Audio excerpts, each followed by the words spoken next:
আমরা চলেছি মায়াপুরের রাস্তায়।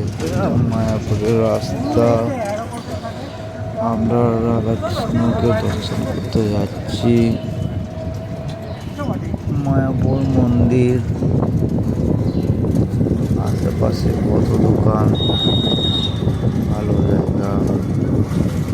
যাদের যাদের আসার ইচ্ছুক, মায়াপুর মন্দির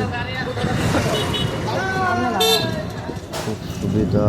আসা, ট্রেনে আসতে পারো, বাড়ি থেকে গাড়ি ভাড়া করে আসতে পারো। মায়াপুরে ঠাকুর দর্শন করো।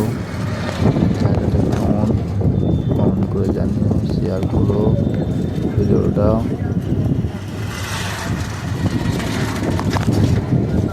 আমরা চলে এসেছি কাছাকাছি মায়াপুর মন্দির।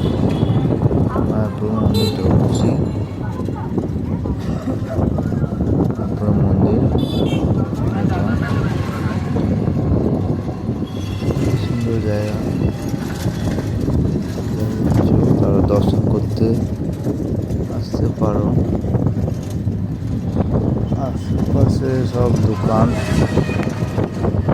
কেনাকাটা এখানেই কিনতে পারো।